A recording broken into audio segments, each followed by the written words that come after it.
안녕하세요. 오늘은 아주 흥미로우면서도 또 어떻게 보면 좀 마음 아픈 오래된 이야기 속으로 들어가 보려고 합니다. 네, 창세기 27장에 나오는 이삭 가정 이야기죠. 맞습니다. 여기에는 뭐랄까 부모의 편애, 또 형제 간의 갈등, 그리고 속임수까지 정말 한편의 드라마 같아요. 그렇죠. 복잡한 감정들이 얽혀 있는 사건입니다. 저희는 권혁철 목사님의 분석, 편애와 속임수, 이삭 가정의 비극, 이걸 바탕으로 해서요. 이 복잡하게 얽힌 관계의 실타래를 한번 차근차근 풀어가 보려고 합니다. 네, 좋은 분석을 토대로 이야기 나눠보면 의미가 깊을 것 같습니다.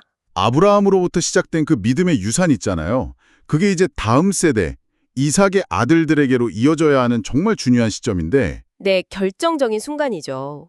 근데 왜 이 가정은 축복이 아니라 분열하고 또 깊은 상처를 경험해야만 했을까요? 그 원인을 타헤쳐 보는 게 중요하겠네요. 네, 오늘 이 이야기를 깊이 들여다보면서 어쩌면 당신의 삶이나 관계 속에서도 발견할 수 있는 그런 중요한 통찰을 함께 얻어가는 시간이 되면 좋겠습니다. 자, 그럼 시작해 볼까요? 네, 이야기의 시작은 역시 그 부모, 이삭과 리브가의 편애에서부터 찾아봐야 할 것 같아요. 그렇죠? 그게 가장 근본적인 원인 중 하나라고 볼 수 있습니다.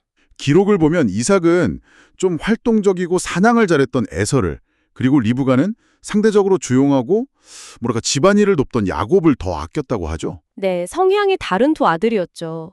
근데 이게 단순히 그냥 이쪽이 좀 더 마음에 드네 이 정도를 넘어서서 각자 내 아들이라고 딱 칭하면서 마음을 쏟았다는 점이 좀 눈에 띄더라고요. 네, 바로 그 내 아들이라는 표현, 그게 이 가정의 균열을 아주 상징적으로 보여주는 것 같아요. 아, 균열이요? 네, 부모가 자녀에게 느끼는 애정의 깊이가 뭐 다를 수는 있겠죠, 인간적으로.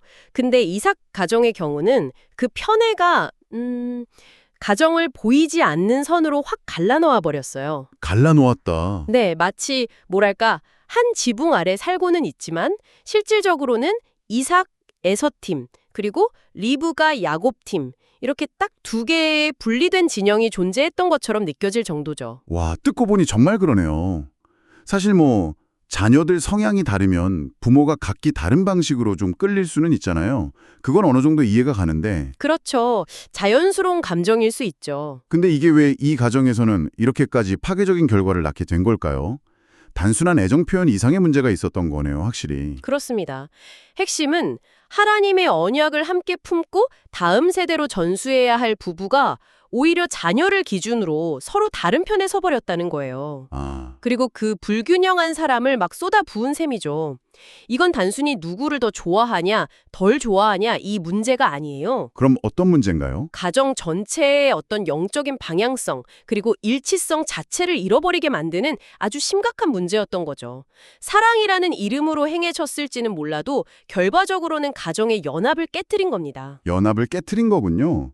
이런 불균형 속에서 특히 아버지 이삭의 행동이 좀 주목되는데요. 네, 이삭의 모습도 중요하게 봐야 합니다. 나이가 많아져서 이제 눈이 어두워지자 갑자기 뭐랄까 죽음을 예감하면서 맏아들 에서에게 네가 사냥해서 내가 즐기는 별미를 만들어 오면 내가 너를 마음껏 축복하겠다 이렇게 말하잖아요. 네, 그 장면이 나오죠. 분석에 따르면 이때 이삭이 유독 내가, 내 입맛, 내 영혼 이런 식의 1인칭 표현을 반복해서 사용했다고 지적하는데요. 바로 그 지점입니다. 거기서 이삭의 어떤 영적인 상태를 좀 짐작해 볼 수 있어요. 영적인 상태요? 네, 그의 관심사가 하나님의 언약을 어떻게 신실하게 다음 세대에 계승할 것인가? 이런 거시적인 관점보다는 당장 내 입맛을 만족시키고 싶은 개인적인 욕구, 아, 그 별미. 네, 그 별미에 확 쏠려 있다는 인상을 주죠. 평생 믿음의 길을 걸어온 인물이라고 우리가 알고 있는데 인생의 정말 중요한 갈림길에서 그의 말과 행동 속에는 정작 하나님의 자리가 좀 희미해 보인다는 거예요. 듣고 보니 그렇네요. 우리가 믿음의 조상이라고 부르는 그 무게감 있는 칭호와는 사뭇 다른 모습이에요. 그렇죠. 좀 의외의 모습일 수 있죠. 어쩌면 이게 노년에 접어들면서 육체적인 쇠약함과 더불어서 영적인 감각마저 좀 무뎌진 건 아니었을까? 뭐 이런 생각도 좀 드네요. 충분히 그렇게 볼 여지가 있습니다. 자신의 만족을 우선시하는 모습이 조금 안타깝기도 하고요. 네, 육체적인 눈이 어두워진 것과 함께 어쩌면 영적인 분별력까지 같이 흐려졌을 가능성이 커 보입니다. 다음 세대를 향한 이 중대한 축복을 앞두고 기도하면서 하나님의 뜻을 구하기보다는 자기 감각적인 만족을 조건으로 내걸었죠. 맞습니다. 그게 그의 영적 상태가 그다지 건강하지 못했음을 보여주는 단면이라고 할 수 있겠죠. 그런데 이삭의 이 계획을 어머니 리브가가 엿듣게 되면서 상황이 또 급변하잖아요. 네, 리브가의 역할이 여기서 아주 중요해지죠. 그녀는 과거에 하나님으로부터 큰 자가 어린 자를 섬기리라는 그 약속의 말씀을 들었던 걸 기억해내죠. 네, 그 예언을 기억하고 있었습니다. 여기까지는 뭐 하나님의 뜻을 기억하는 것처럼 보이는데 그녀가 선택한 방법은 정말 과감하다 못해 위험해 보여요. 네, 리브가는 하나님의 약속을 분명히 인지하고 있었어요.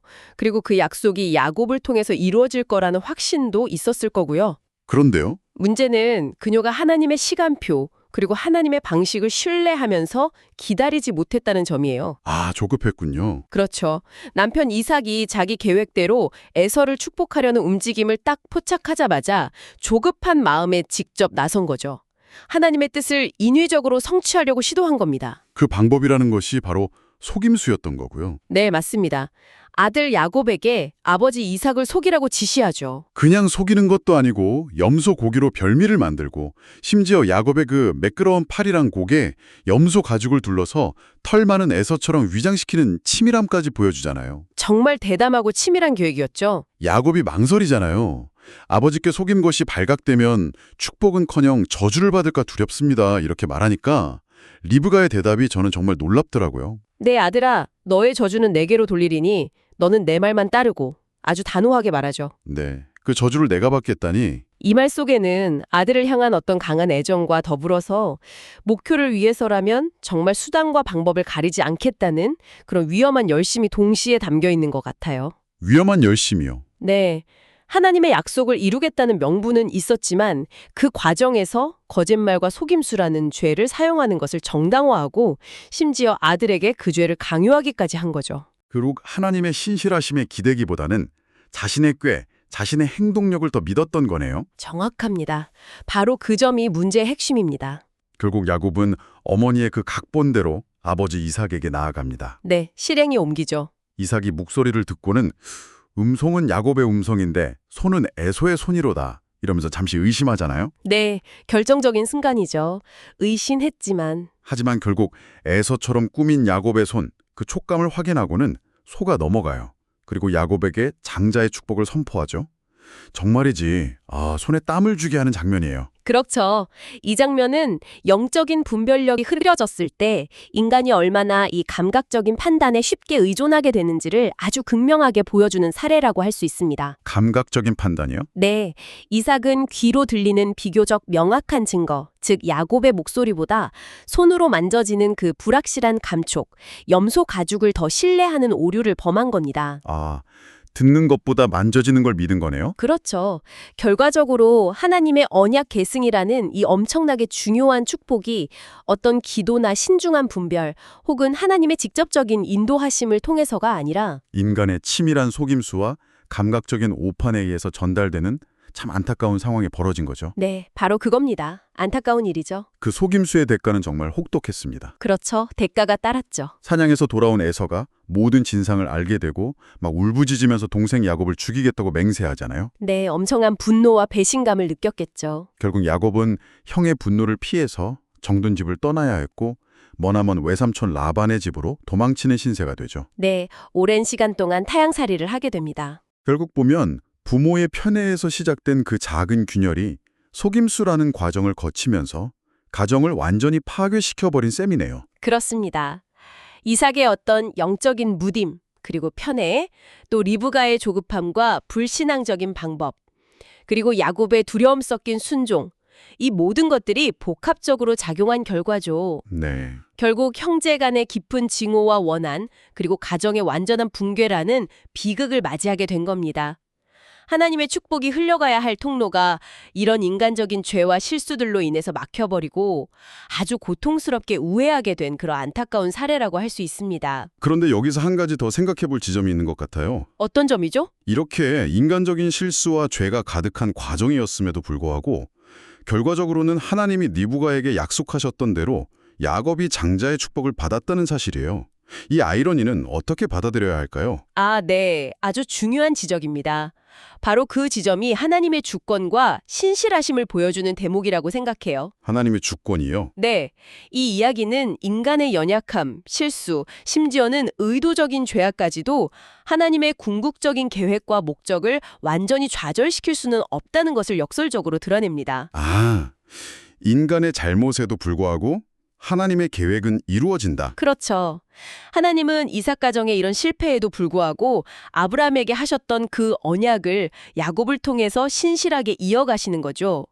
이스라엘 민족을 이루시려는 하나님의 그 큰 그림은 인간의 잘못에도 불구하고 결국 성취된다는 것을 보여줍니다. 인간의 실패 너머에 있는 하나님의 큰 계획.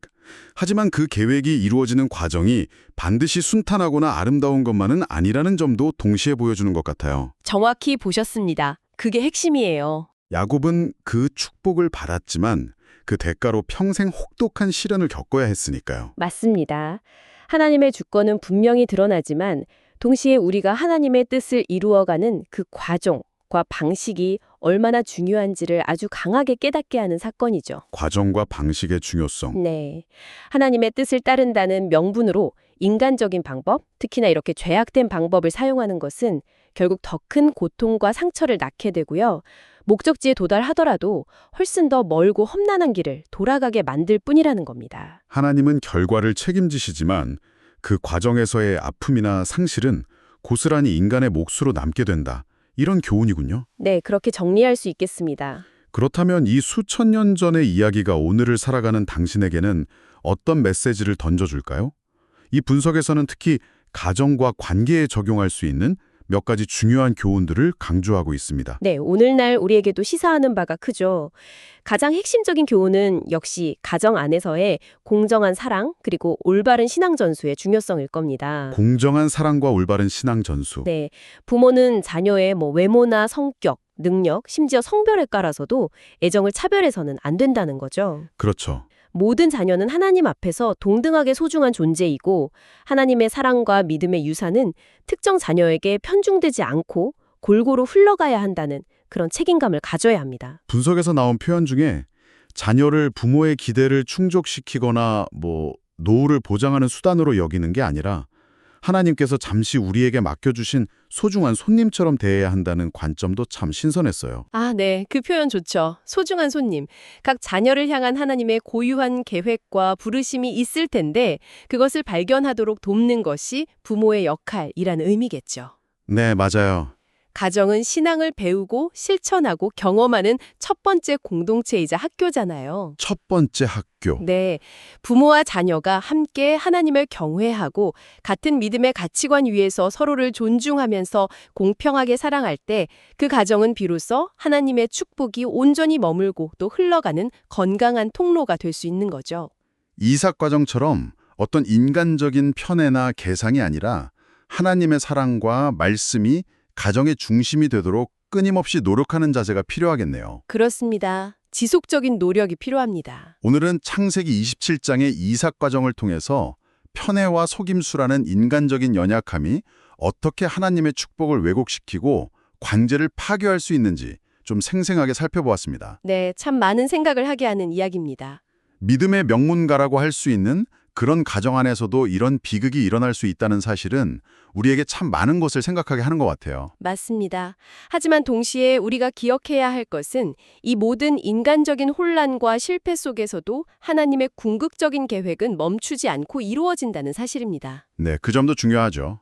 그렇기 때문에 우리에게 중요한 것은 결과에 대한 어떤 막연한 기대가 아니라 하나님의 뜻을 이루어가는 그 과정에서 지혜와 신뢰를 구하는 것, 그리고 이삭 가정과 같은 고통과 분열이 아닌 기쁨과 평안의 길을 선택하도록 힘쓰는 것, 그것이겠죠. 이 오래된 이야기가 우리에게 그런 지혜를 구하도록 비춰주는 거울과 같다는 말씀이시네요. 네, 그렇게 볼 수 있습니다. 오늘 나눈 이야기가 당신의 가정 혹은 당신이 맺고 있는 소중한 관계들을 한번 성찰해보는 계기가 되기를 바랍니다. 네, 저도 그렇습니다. 혹시 나의 관계 속에도 뭐 아주 미묘한 편애나 불공정함 혹은 진실되지 못한 소통의 모습은 없는지 돌아볼 필요가 있겠습니다. 그렇죠. 스스로를 점검해 보는 거죠. 좋은 의도라고 할지라도 혹시 나도 모르게 하나님의 방법 대신에 인간적인 수단, 내 꾀를 앞세우고 있지는 않은지도요. 네, 늘 경계해야 할 부분입니다. 마지막으로 이런 질문을 던지면서 마무리하려고 합니다. 네, 야곱은 속임수를 통해서 그토록 원했던 장자의 축복을 얻었습니다.